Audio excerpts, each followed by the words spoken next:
Europe 1 Soir. Le Monde selon Adler. Bonsoir Alexandre. Bonsoir Nicolas. Les Tunisiens sont encore descendus dans la rue aujourd'hui au lendemain de l'assassinat de l'opposant Chokri Belaïd. Ces obsèques auront lieu demain. On a souvent un regard assez simpliste sur ce pays. La révolution arabe, on disait c'est l'avènement de la démocratie. La victoire des islamistes d'Ennahda, on a dit tiens cette fois c'est la victoire de l'obscurantisme. Alors aujourd'hui, troisième étape, comment expliquer ce qui se passe sans caricaturer ? C'est la synthèse, c'est-à-dire qu'en effet, les islamistes sont la première force du pays. Ils continuent à inspirer l'essentiel de ce que fait le gouvernement, bien que ce soit un gouvernement de coalition.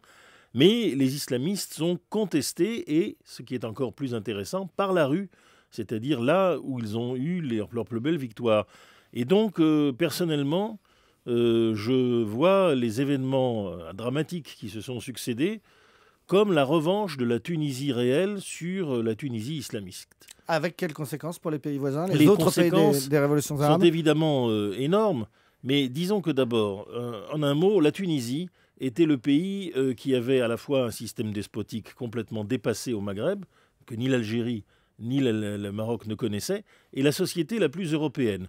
Eh bien, la société, au bout d'un an de mauvaise gestion par les islamistes, commence à se faire entendre, et la violence dont a été victime ce militant de gauche, Belaïd, est simplement le symptôme du désarroi des islamistes qui partent un peu dans tous les sens.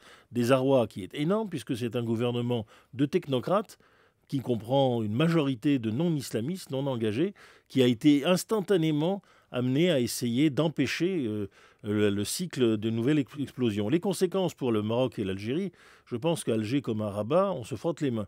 Et pour une fois, c'est rare entre Marocains et Algériens, ensemble, car la contagion que représentait la Tunisie était une grande menace, surtout pour l'Algérie, dont le président est, comme tout le monde sait, très malade. Et bien là, maintenant, c'est la peur qui change de camp. Ce sont les islamistes tunisiens qui sont sur la défensive. Et comme on sait qu'ils vont devoir accepter des élections libres dans pas longtemps, dans quelques mois seulement, il n'est pas impossible que les électeurs tunisiens, pour les deuxièmes élections libres de leur histoire, changent leur verdict. Merci beaucoup Alexandre Adler. Dans un instant, le cancérologue David Kayat est l'invité d'Europe 1 Soir. À tout de suite.